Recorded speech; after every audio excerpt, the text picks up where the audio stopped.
We begin today with breaking news. Governor Henry McMaster has removed the entire Richland County Board of Voter Registration and Elections. He did that just a short time ago through an executive order. In the order released just in the last hour, the governor described continued misconduct and neglect of duty by board members. The removal is effective immediately. Just yesterday, the board met to discuss missing ballots and the resignation of the director of the election board. That meeting got very heated. WIS got a chance to hear from the governor today about the issues facing the Richland County Election Board. Removal depends on authority and also depends on the facts. And I know that matter has been presented. I spoke to Senator Harpootlian some time ago about that, but we need to have more information on that before the governor's office takes action on that. And now, just a few hours later, we have learned that the governor decided to remove the board with an executive order. In that statement, the governor said, quote, "The repeated actions and behavior of these officials are wholly unacceptable and cannot be tolerated," end quote. WIS has reached out to State Senator Dick Harpootlian. You covered that meeting yesterday where he made an appearance and had some direct remarks to make to those board members. We are expecting Mr. Harpootlian to join us live in studio for an exclusive interview within the hour. Also, more breaking news at this hour. In the last 15 minutes, we have learned that the Columbia Police Department is investigating the murder of a 22-year-old man who they say was shot multiple times last week. Officers responded to Shop Road and Interstate 77 for a single vehicle crash and found Shamar Johnson ejected from the vehicle. He was taken to the hospital where medical staff informed officers he'd also been shot several times. He has since died. If you know anything about that shooting, call 1-888-CRIME-SC. Irmo police say a man who led them on a car chase last week is now back in jail, accused of repeatedly stabbing a woman. Today he had a bond hearing. Our Miranda Parnell is live at the Alvin S. Glenn Detention Center. Miranda, tell us more on what you have learned about the suspect. 22-year-old Rasan Hasty just bonded out of jail on Monday. He's already back behind bars this morning. And we looked at his rap sheet, and he has done more than his fair share of violent crimes in the past. Right now, we're being told that she was stabbed maybe upwards of 20 times. Irmo police were already familiar with Rasan Hasty when they arrested him on Wednesday. He's suspected of repeatedly stabbing a woman in the upper body in her home. Authorities were able to catch him after the victim went to a neighbor for help. The victim and the subject, Mr. Hasty, had a previous relationship, and that he had come over yesterday. We believe he broke in the residence and attacked the victim. And Hasty is no stranger to a courtroom. His rap sheet is lengthy and violent. He has charges for domestic violence, 3 separate attempted murder charges, and another charge from just last Friday. We had observed him acting somewhat suspicious, driving through areas that weren't really common for our community. And we also spotted an equipment violation, and we're going to speak to him about that. During that encounter with the officer, he chose to take off from us and led us on a pursuit. The victim in Wednesday's stabbing didn't have life-threatening injuries and is recovering.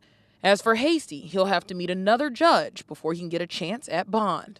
We've put the appropriate charges on him, and it's been brought to the attention of the bond court. And Hasty has been charged in this case with burglary, attempted murder, and kidnapping. And because of the severity of those charges, it's been brought to a completely different court system where he could receive bond there. We'll just have to wait and see how all of this plays out. In Columbia, Miranda Parnell, WIS News 10. All right, Miranda, we appreciate that update. A state senator from Richland County is introducing legislation aimed at bringing more accountability to housing authorities around the state. Senator Daryl Jackson says the bill is in direct response to the tragedy at Allen Benedict Court Apartments. Caroline Hecker joins us now live in studio with how this would work. Caroline? Well, in essence, it gives more power and control to the city, and in some cases can result in the suspension and removal of commissioners. Currently, the City of Columbia and the Housing Authority are 2 separate entities. This bill aims to increase city oversight. Senator Jackson says it's all about accountability. To get there, a county council must declare a state of emergency.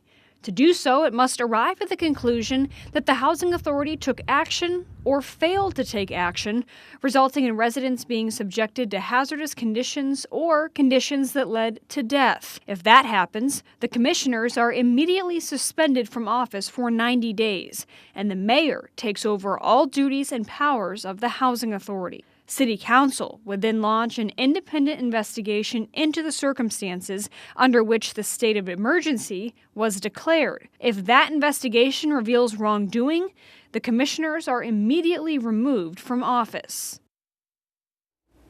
Senator Jackson says the situation in Allen Benedict's court brought the lack of accountability to legislators' attention. Now, this bill is retroactive, meaning if it is made into law, it would apply to current CHA board members. Live in the studio, Caroline Hecker, WIS News 10. All right, Caroline, thanks. Senator Jackson says that Columbia Mayor Steve Benjamin was made aware of that legislation, but was not consulted as it was drafted.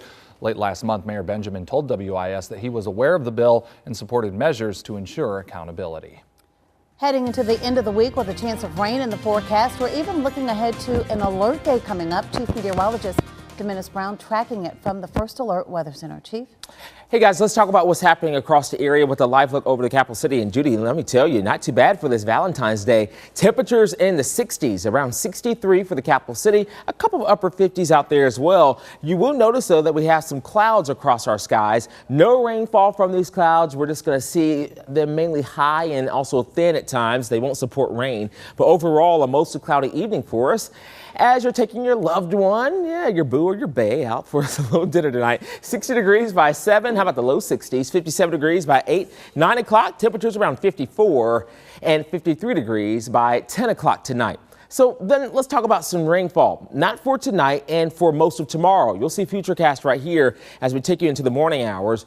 Dry conditions for us, maybe some peaks of sunshine early on, but more clouds than sun will do it. But as we move deeper into the evening and nighttime hours, we'll start seeing rainfall moving in, and it will be a bit more scattered. But that's just the beginning because we have growing rain chances as we go through the weekend, even into next week with an alert day for Tuesday. We'll track it in your First Alert forecast coming up. All right, Chief, thank you very much. 1 year ago today, the lives of hundreds of people changed forever. A shooter killed 17 people and injured several more in an attack at a high school in Parkland, Florida. The school shooting sparked a major conversation about school safety here in South Carolina and across the country. State House reporter Jason Raven is live now with more on how local groups are trying to prevent a tragedy like that from happening here at home. The Coalition Against Gun Violence is made up of 12 community-based groups here in South Carolina, and their goal is to make the state safer for everyone. Now, according to data from the Gun Violence Archive, that is a not-for-profit corporation that documents gun violence in the U.S. In 2017, 26 children were hurt or killed by gun violence and 67 teens. In 2018, there were also 26 children that were hurt or killed, but the number of teens hurt or killed by gun violence in South Carolina went down to 47. And the coalition was at the State House Thursday voicing their support for two bills filed by Representative Wendy Brawley of Richland County. One bill seeks to create a 7% tax on gun sales. Now, that money would be used to pay for school resource officers at every school. Now, the other bill wants to ban bump stocks, machine guns, and high-capacity magazines. Some gun owners say there should not be a limit on the amount of ammunition they can have on their gun. Now, the coalition says they're focused on establishing community initiatives that promote the safe storage of guns. 5 years ago, when I started being involved, everyone was like, hush, hush, I wouldn't say anything. But we have so many people involved now, and we are winning. And during today's press conference, the coalition held a moment of silence to remember the victims of last year's tragedy. Live from the State House, Jason Raven, WIS News 10. All right, Jason, thank you very much. Both bills filed by Representative Brawley are currently in committee. And on this somber day, people in Parkland and around the state of Florida held ceremonies to honor every single person lost on that day. We will take you to that remembrance coming up at 5:30. A man is facing charges for a bank robbery early this morning in Richland County. This happened at the First Palmetto Bank on Two Notch Road near Elgin around 8 a.m. Deputies quickly took the suspect, 28-year-old Janelle Jacobs, into custody. They say that he had approached bank employees as they were entering the bank and tried to force his way inside. He showed his gun and demanded money. Developing now, the winner of a $1.54 billion lottery jackpot in South Carolina is still a mystery, so the state of South Carolina might be a big loser too. Economic officials estimated that the winner would pay $61 million in state income taxes and put that money into the budget. That much could pay for new voting machines or a police officer in every South Carolina public school. With that prize unclaimed, though, the State Board of Economic Advisors on Thursday removed the $61 million windfall from the state spending plan. The winner has until April 19th to claim the prize before it's returned to the 44 mega million states. Flu season continues to have an impact here on the Palmetto State. Several people have died this flu season, but doctors say you still have a chance to fight it right now. Plus, we'll have a look at another government shutdown. The possibility of it now doesn't seem as likely to happen. The president says that he will sign that bill, but we'll tell you what he also plans to do to get that border wall built. New details today on flu season. The latest numbers from the South Carolina Department of Health and Environmental Control show 29 people have died from the flu in our state. Most of those deaths have been people over the age of 65. This is the 6th consecutive week of widespread flu activity. There have been nearly 1,300 lab-confirmed flu tests and more than 1,000 flu-related hospitalizations this season. Yes, it's never too late to get a flu shot. I would encourage people who haven't had their flu shots to go out and get one. And also, when you're inside, just keep in mind that surfaces have germs, and so you want to be mindful of touching surfaces and then touching your eyes, nose, or mouth. So wash your hands and avoid touching your face. Coming up at 5:30, we will have more on how effective the flu shot has been so far this season. Congress is now ready to pass a bill to keep the government open ahead of tomorrow's deadline. President Trump has said that he will sign that bill and take another step that's already getting some pushback. NBC's Blaine Alexander has more from Washington. Jesus our Lord. Today, the Senate beginning with a simple prayer. Let's all pray that the president will have wisdom to sign the bill so government doesn't shut down. Congress poised to pass a compromise bipartisan bill averting another government shutdown tomorrow. After a morning of uncertainty, this report from top Senate Republican Mitch McConnell. I've just had an opportunity to speak with President Trump, and he, I would say to all my colleagues, has indicated he's prepared to sign the bill. He will also be issuing a national emergency declaration at the same time. This is how the American people expect our government to function, not by tweets, but by reasonable, reality-based compromise.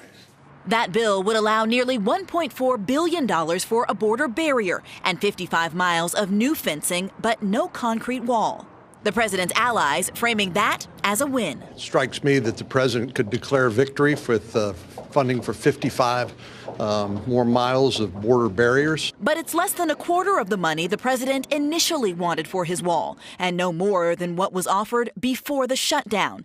Vice President Mike Pence telling NBC's Andrea Mitchell. The president of the United States has the absolute authority under the Constitution and by statute to declare a national emergency and reposition resources to address that. Some Democrats have already promised to challenge the legality of a national emergency declaration.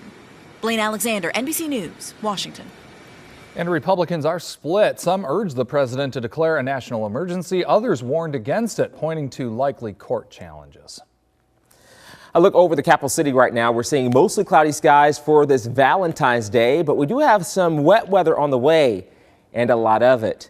And your first alert forecast is coming up.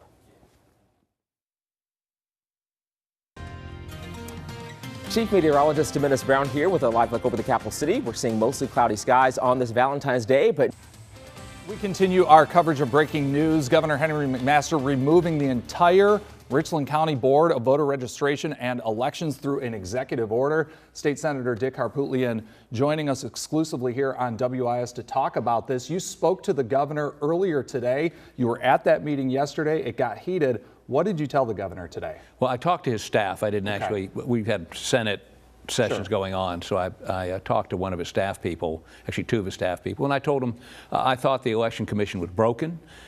Jane Emerson, who was the chairwoman, was trying to do a good job, but it was total chaos yesterday. Not a process and not a meeting which had any sense of purpose. Did you see this coming today? Because this seemed somewhat sudden. You made a warning yesterday to one of the board members, Shirley Mack, talking about the possibility that she would be removed next Tuesday. Did you ever figure that the whole board would be removed, and today? I did not think it would come that quickly and in that scale, but I want to commend the governor for taking the action he took. I've been in Richland County politics for 40 years. I served on county council. I was a solicitor here. I've never seen such a debacle of entity in my entire career. Horrible. Yeah, just to give viewers a little bit of a refresher, we're going to show you a scene from inside that meeting yesterday. Take a look. All I'm saying is this: the job ain't getting done. The votes aren't getting counted. Well, that's not my responsibility. Well, ma'am, it is. You're part of this commission, and if anybody on this commission thinks they can't get that job done, they need to quit. It further indicates to me you're not suited to be on this commission. Well, that's what you say. Well, I get a vote. You don't. And Okay, I will well, vote. you're not the only one. The governor's going to remove you next Tuesday. Well, I'll be happy to answer any. And there was that exchange came after discussions over what to do in the wake of 1,000 votes not being counted in the November elections. You were on the ballot in November. Correct. Talk about your experience that you had. You said you waited for quite some time to figure out. Well, I exactly run in Richland and Lexington counties. Lexington County certified me the winner of Lexington County at 9:15. At 5:30 the next morning, we finally heard from Richland County. Now, I don't know whether they were counting ballots by hand. I don't know what they were doing, but that is incompetence. And now we find out they didn't even count 1,000 ballots. Now, it wouldn't have made a difference in my race.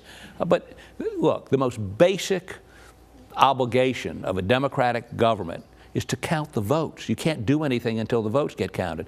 And the people have to have confidence in the fact that the votes are being counted correctly and there's legitimacy in it. So we're no better than a third world country in this state if we don't do something to guarantee that legitimacy. So what's next for this board now that all of the board members have been excused? Are they appointed or are they volunteers? How exactly does this work? Well, there will be, I would suggest that the delegation, that is all the House members and senators in Richland County, and people will have pieces of the county, like Thomas McElveen, who has Sumter and Richland, Nathan Ballantyne, who has Lexington and Richland. We'll have a meeting to pick we'll take applications and then pick the replacements for these folks. All right, State Senator Dick Harpootlian, we definitely appreciate you taking time.